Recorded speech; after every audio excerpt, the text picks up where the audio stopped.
So does someone want to come up and either introduce someone that has inspired them today or something that talk about something that they learned?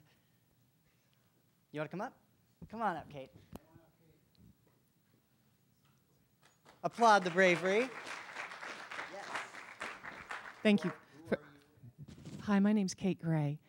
I teach at Stevens College. I'm a fine artist, too. If you're not busy later on, a selfless plug for a show at PS Gallery, which pairs into some comments that Carrie made. And I was really inspired today. I hadn't thought about, one, the idea that no one makes this place and everyone does. So thank you, Carrie, for that. But the other thing was the power of the swerve. How cool is that? It's just a thing. People go, people congregate, people come together, and that one person makes everybody. So I'm using that in my class. So thank you. And then also the What If Conference gentlemen. Where are they? Yeah, thank you, gentlemen. I teach as well, and I think this will be a great thing to maybe bring into my class, to ask my students just what if, and they can do anything. I teach creativity and graphic design, so it'll be a perfect pair. Thank you so much. Thank you. Who else wants to come on up? Come on up, Ben.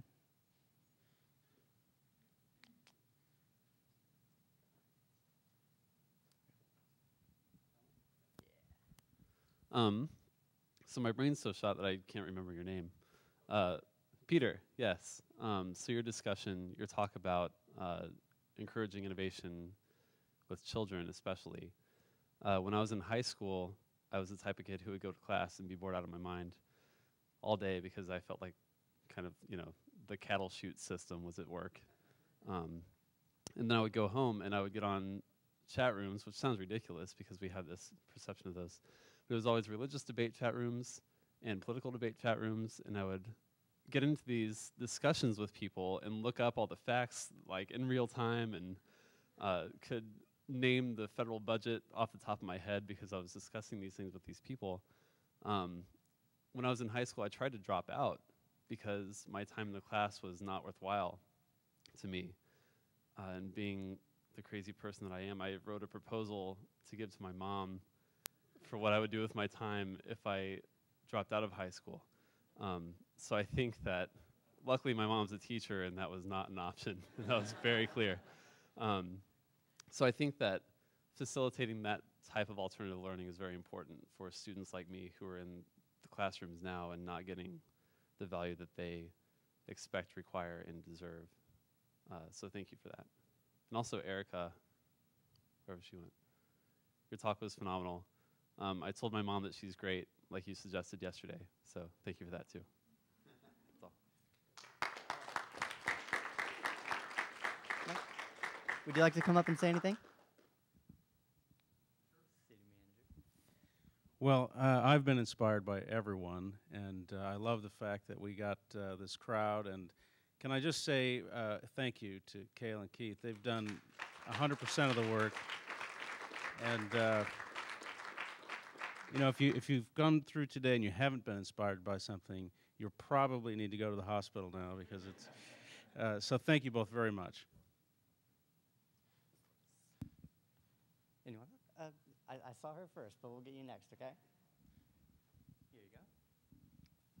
Hi, my name is Christiane Quinn, and I came here today because one of the topics is supposed to be transportation, and I'm involved with COMET, grassroots movement here in town to get a better transportation. But since the topic is introduce somebody that you didn't know, I want to introduce Marina Magalhães. Coincidence or not, we start to talk, and we are both from the same country. We're both from Brazil. So what a coincidence, come here to listen about transportation and meet somebody from our country. So we speak in Portuguese. But the cool thing is, she's a student in Westminster College, and one of the issues there is exactly transportation and how to get here to Colombia. And one of the things we talk about and COMET, one of the visions is to connect those cities. So I told her that one of our visions one day is connected to Fulton, Boonville, Rocheport, and the airport. So here it is, and a good opportunity for pre-engineer student to come here to our town. Thank you.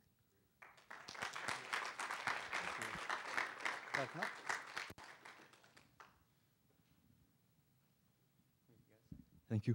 Hi guys, my name is Karim and I'm a sophomore at Westminster College as well. I was very much inspired by Peter's and Erica's talk because I'm Palestinian from the West Bank, which is, as many of you know, is a conflict zone. So I was very frustrated by the education system there. I did very well at school, but the education system is very frustrating. They teach you like they treat you like farm animals. You just get information, but you never have creativity and innovation. So I had similar ideas about like changing the education system. I actually wanted to start like a center where I get small children actually, and also high school students, where we start like have critical thinking and creativity talks and everything. I was thinking actually of doing that last year, but then I came to Westminster College in the US. And but it was very inspiring to see people have the same ideas. And there are many people back home who want to reform the education system, but also seeing that in the US. Because we look at the US as has a superior education system. We see people who have similar ideas to change the education system here. I think that's very inspiring. So thank you very much for this.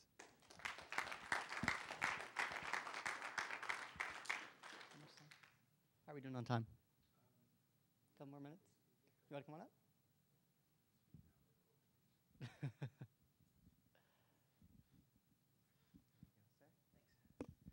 Hi, my name's Mike. I was inspired by all of the presenters, and thank you so much for the time and effort went into making these presentations, and good dialogue during the breaks as well.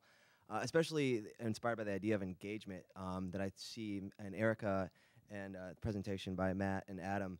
I think about, I was envisioning this when you guys were talking about, like, you know, the people at the table, equals and unequals, like, you know, elementary school child, principals, parents, and like everybody, you know, unequal, but having equal opportunity to have that dialogue and actually taking those ideas seriously from everyone. And Erica's ideas of engaging people where they are, you know, and that's difficult to do. And we have a lot of community development initiatives in this community, and it's great and vibrant, but often it's people talking about how to improve the community for folks that aren't at the table. And so I'm looking forward to hearing more great ideas about how to get to those people, how to get them engaged, and sometimes it's just a smile in a conversation, you know, in your daily commute or wherever it may be. So hopefully that daily commute is on bike or walking too. So great ideas there as well. And now I'm going to go home and tell my wife that for $1,500 we can have a solar system. So I'm pretty excited about that.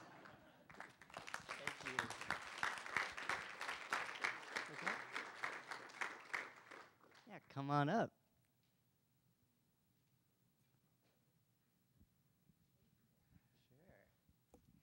So all these speakers today have really motivated me, but since I'm a sustainable agriculture major at Mizzou, I was thinking agriculture the whole time, obviously.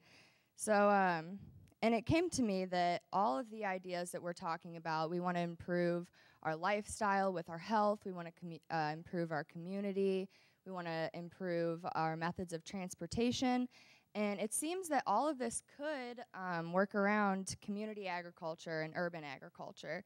It could create the swerves for the district. It could reduce fossil fuel with transportation if we had more community gardens closer to campus, because right now I'm working with like Bradford Farm, which is 20 minutes away from where I live and 20 minutes away from school. And we're making food for campus dining to sell at school. And if we could have a plot closer, it could also support healthier lives. It would encourage bike riding and reduce the S's in our lives by using more manpower to garden instead of huge industrial agriculture operations that are using only machineries.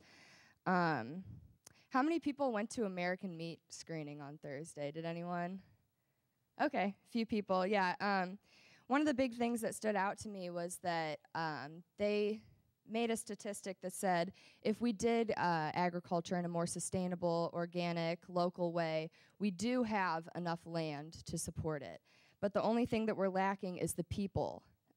We need 4.1 million people to enter the agriculture industry if we wanted to do that. And I think that with all of your guys' interest in education and transportation, community development, agriculture is all surrounded by that. And if I could encourage you guys to get involved in agriculture, support land use for agriculture, that would be great, and it would improve my life and everybody else's. Thank you. Thank you so much. All right, so we run out of time. We want to get people out on time. First of all, give everyone a round of applause for yourselves for participating. And we have to big shout out to the City of Columbia for opening the door. So thank you, Mike. Yep, absolutely. Columbia Public School System. I mean, we live in an amazing community, and what we just need to do is connect some of the pieces a little bit. We've got the assets here. We just need to re-aggregate them a little bit, even more so, because we're doing a pretty good job, but we can always do better. And Titan's app will help do some of that too. So that's kind of cool. And I had to. Is Titan even still here? There he is. I had to brag on Titan because I've known Titan for a while. This guy won an Appy Award over CNN and Flipbook for his mobile design. So he's a real talent in the community. Yay, Titan. Okay, so we're going to let you out, but what we're going to ask you is, I think we've had some good conversations here. Would you all be interested if we do some more kind of smaller, focused TED salons over the years so we can drill down into some of these subjects? Would that be something that we'd want to do? Okay, good. Okay, cool. So I thank you for coming. I know there's a lot of stuff going on. Artrageous is happening downtown, so go consume some art. And with that, Kale, you have anything else you want to say? He's engaging. Yeah. Also want to, I don't know where you were going with that, so I'm just going to jump in. I also want to thank Mizzou Advantage. I don't know if anyone from Mizzou Advantage is here, but they helped us to reach out onto Mizzou's campus a little bit. Since we changed from TEDxMU to TEDxCoMo, we lost a little bit of that connection. So big thanks to Mizzou Advantage for helping to restore that. And besides these salon events that we're going to be working on over the next few months, our main event is going to be happening in April 6th at the Missouri Theater. And so we need help in every way, but we'd love to hear your input about what you'd like to see in that event and how we can help facilitate that in our communities. So with that, I think you're released. So thank you so much, everybody. Oh, and thanks to the AV crew back there thank you to the AV crew of the city. They're awesome.